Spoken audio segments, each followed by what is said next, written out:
Good morning, everyone out there in the digital world. I say good morning as the great, what was his name? Charlie Townsend says. He says good morning. I'm hoping all of you out there have replied with good morning, Jordan. I like to think that you did. But if you didn't, I understand. Welcome to another episode of Spliced In Later.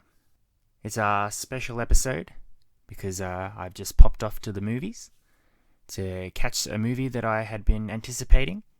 One of the movies I've written down for 2019 that I was pretty keen to go out and see. As mentioned previously, that movie was Charlie's Angels. And it's a special episode because I'm getting it out to you as quickly as I possibly can.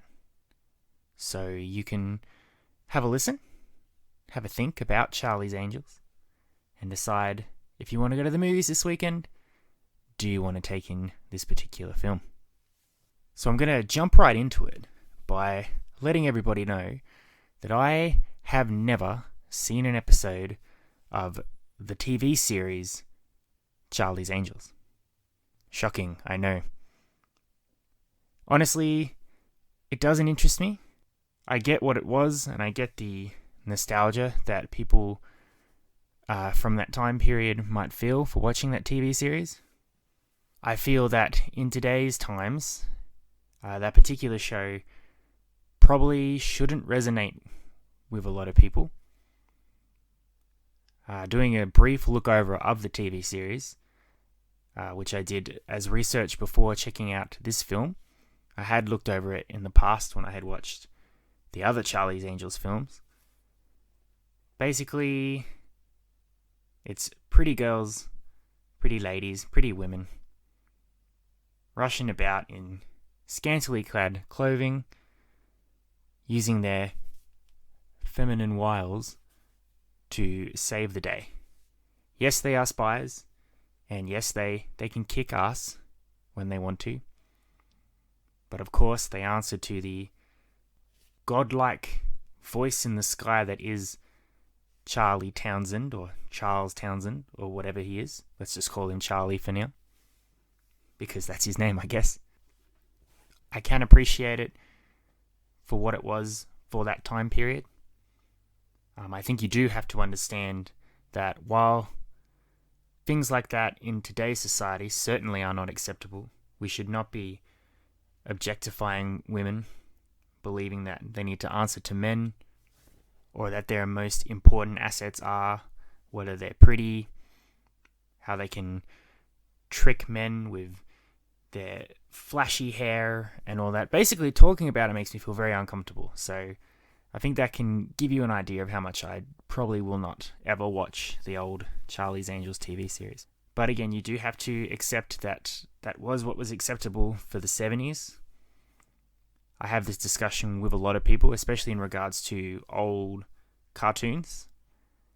Some Disney cartoons have started having to put up before their classic cartoons that a lot of the themes and jokes referenced in that cartoon are what was representative of that time period and do no way reflect how the people at Disney believe the world to be now. Which is good, it makes sense. Pretending it didn't happen is wrong. What we do need to do is accept that it did happen and then build on to be better people from here. That said, no one wants to put on that classic Disney film Song of the South anytime soon. We acknowledge it exists, but on a lazy Saturday afternoon, you don't want to pop on the movie with the slave that sings to the cartoon birds, because it's just not right. And rightly so. However, I have seen the Charlie's Angels films that came out in the late 1999, I think the first one came out, and the sequel Full Throttle, which came out around 2000. The angels in that one, Cameron Diaz, Drew Barrymore, and Lucy Liu. I did quite enjoy those movies. As action pieces, they were very over-the-top action. I believe they're directed by someone just called McG. I'm not sure if that's a real person. McG sounds like what that crazy frog would pretend to be if he were a real person. If you are listening to me, McG, I'm sorry. I'd love to know what your real name is, but I can't be bothered to look it up. So shout me a line if you want to clear the air. Basically, to sum up what Charlie's Angels is, which is the point that you get across the TV series and the movies, the basic principle is the same. There is an unseen person called Charlie who only talks to his agents, or angels as they are, through an intercom. The angels are always women that he supposedly has rescued from terrible situations or predicaments and trained them to be super spies. And they save the world from ridiculous villains in outlandish scenarios that require them to wear ridiculous outfits. And they always have very different personalities, which cause them to clash a lot. And the angels are always helped by a guy called Bosley, who is like not their butler, but their aide. Bosley was played by Bill Murray and Bernie Mac in the first two movies. Each of them were bringing their distinctive style of comedy to the role of Bosley, and both were quite enjoyable as well. So it's because of those movies that I was anticipating going to see this version of Charlie's Angels, and also because it is directed by Elizabeth Banks. Now, I love Elizabeth Banks. She was great when I first was introduced to her in the Spider-Man movies, in her very small role as Betty Brant, the receptionist to J. Jonah Jameson. Since then, she's only sort of exploded on the TV and movie screens. Her most substantial thing I think she's brought to the world are the Pitch Perfect movies. I haven't seen the Pitch Perfect movies, but I know my mother loves them. And they seem fun. I'm a big Anna Kendrick fan as well. Maybe one day I'll watch Pitch Perfect and I'll let you all know how I feel about that movie. But for now, let's stay on track before I get sidetracked again. Here's what I thought of Charlie's Angels, 2019. I enjoyed it. I had a lot of fun. I thought it was a fun action movie with some great actors doing some great stuff with some interesting characters. The three angels that the movie focuses around are played by Kristen Stewart, Ella Barinska, and Naomi Scott. Now, Naomi Scott, I love. She was in the Aladdin reboot recently, or reboot, remake, whatever you call those live-action Disney movies. Essentially the movie again, but with real people. She was Princess Jasmine in that, and she was lovely. She was also the Pink Power Ranger in the most recent Power Rangers reboot movie. Now, I'm a big fan of the Power Rangers when I was a kid, and I'm honestly, still now, it's a big nostalgia moment for me to go see that movie, and I thought she was very good as the Pink Ranger in that. Ella Barinska, I've not seen in anything before, but I thought she was great too. She plays the action extravagant one of the angels, the John Wick character, as it were. Very good martial arts. Very interesting to see her zipping about and kicking people in the face. A lot of fun. I should say Naomi Scott's character as well is like the new angel. She starts out as just recruited to work with everybody else, and then over time learns her skill and her trade. She's also a bit of a hacker, which is, guess what she brings to the team. But I want to say, and I'm really pleased and surprised to be saying this, that Kristen Stewart's Angel was without a doubt my favourite part of the movie. And I'm very happy to say that, because I want to not apologise, but make aware that I expected to not like her. And that's because, again, sometimes your biasm just comes through in everything you do, even if you don't mean to.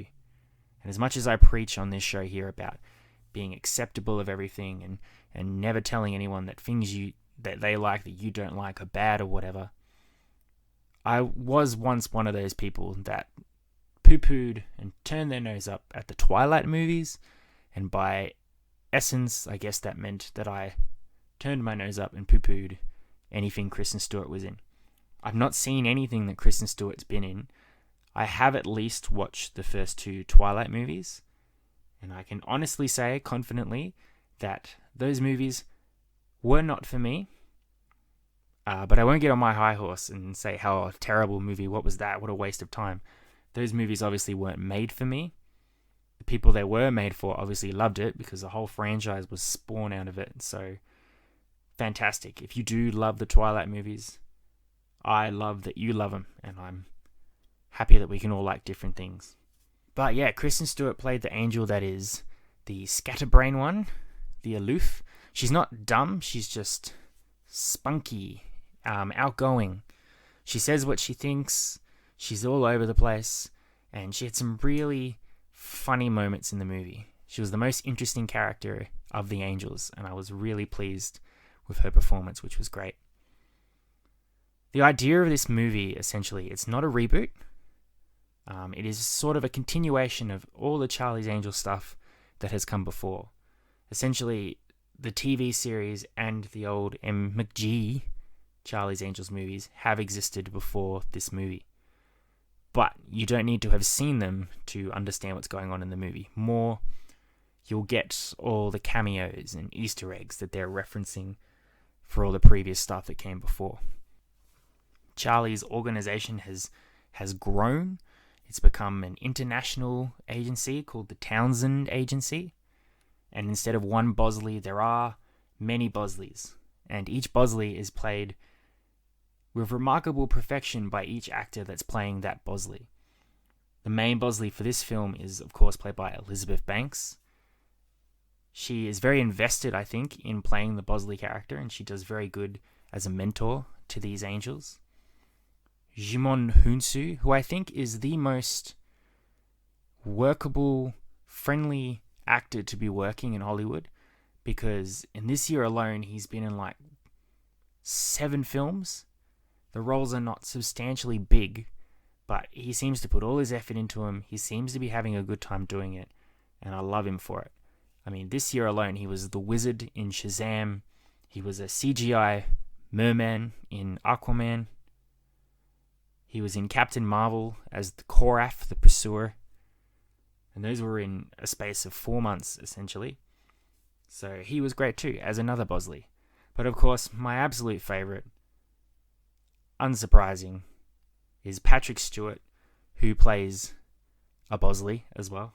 I don't want to reveal, obviously, too much about what makes these Bosleys in the movie. Just saying there's more than one Bosley, I don't think is a spoiler, but getting too deeper into it, obviously, is too much information. Patrick Stewart is a delightful man. He is very friendly and charming in real life. If you follow him on Instagram, he fosters dogs, and he showers them with affection. All the geeks out there, he was Captain Picard in Star Trek and Professor X in the X-Men movies. And he is very appreciative of those roles as well. He has a great friendship with the lovely Ian McKellen. And he is having an absolute blast in this movie. You can see the smile on his face. It's like he's just having a ball with what was given to him. He says the jokes that are given to him with absolute glee. And I cherished seeing him on the screen. So thank you, Patrick Stewart. You probably made my evening. Action is great. Elizabeth Banks is really proving she can direct action movies, I think. Or at least she has the style to direct action movies. All the sequences pop off the screen. It's very vibrant. It's very fun. If you're looking for something at the cinema that is not bleak and depressing, I know there's Joker, there's Ad Astra, Terminator, Dark Fate. There's a lot of the very gritty, serious, real movies at the moment, which are all great. But if you're after just simple popcorn fun with a lot of color, we get some pink, some red, some green, and it all looks just fantastic. What really set me down for this movie, though, there is one drawback, but unfortunately it is a very big one, which it impacted my overall enjoyment of the movie, is the sense of comedic timing. Now, I'm sure you're familiar with sitcoms, whether they be British sitcoms like Dad's Army or your standard American sitcoms like Friends. You've got the studio audience, and the more popular the comedy show is, the bigger the studio audience is, which means when the characters deliver a joke and the studio audience laughs, they normally have to pause and wait a certain amount of time for the laughter to subside. Sometimes movies seem to assume that their joke, like you want your joke to be funny, but they assume that the joke is going to be so funny that the people watching the movie theater are going to be laughing. And because they're laughing so much, you're going to have to wait for them to stop laughing before you continue with their line. There are a lot of jokes in this movie where they say the joke and then there's a pause. And it doesn't really roll with the movie. And if the joke itself doesn't land with the audience, you're just left with a very silent movie theater. There's some confusion. People don't know if that was a joke or not. There might be a chuckle, but not enough to warrant such a big pause.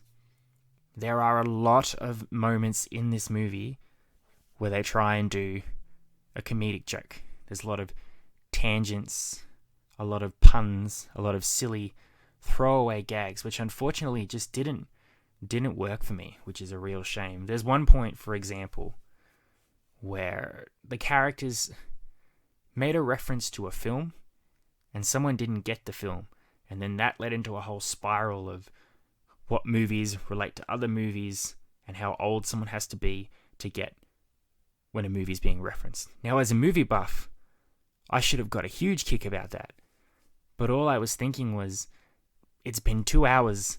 I just need to get to the end now. This isn't working for me. I need you to wrap it up, to roll along. So, I don't know, maybe it's the different levels of comedy for different people. No one else in my movie theater was laughing much at all. But I read a couple of quick reviews before I jumped on to do this recording. And one review I read said that they were in a movie theater which was just full of people cheering and clapping. So I guess it really just depends on what your perceivement of comedy is and what you think is funny. But I've certainly seen worse. I've seen comedies which are just depressingly not unfunny. And as I said before, between Kristen Stewart and Patrick Stewart, I did chuckle. I had a good time. I did smile. I wasn't a big Grinch sitting there with my arms crossed going, nope, I don't find this funny, so I don't like this movie. No, I had a good time. I think I'm going to give this movie a 7 out of 10. Enjoyable. Definitely worth a look. If you are a fan of the old Charlie's Angels films, if you're a fan of action films, if you're a fan of Elizabeth Banks, Kristen Stewart, if you're just looking for just something fun and goofy that's not your cinematic sadness that is Joker and Ad Astra and all those other ones that are vying for those Academy Awards at the moment, then this is certainly for you. Thanks once again for checking in for my special review episode. Coming at you next week, I'll be doing a little experiment. I'm going to try something new. I love doing top 10 lists, and with the end of 2019 coming up, I'm thinking of doing a top 10 movies of 2019, but to give myself the idea of how I want to do it, I thought I'd start with a top 10 2018 list. That might be interesting for you, or you can have a listen. Maybe your favorite movie from 2018 will be on my list. Maybe it won't. Maybe there'll be a movie on there you hadn't even heard of, and hopefully I might encourage you to see it. I cherish you all as always. Thank you for listening. Enjoy Charlie's Angels, if you see it. You've been spliced in later. Adios, muchachos. I'll catch you next time.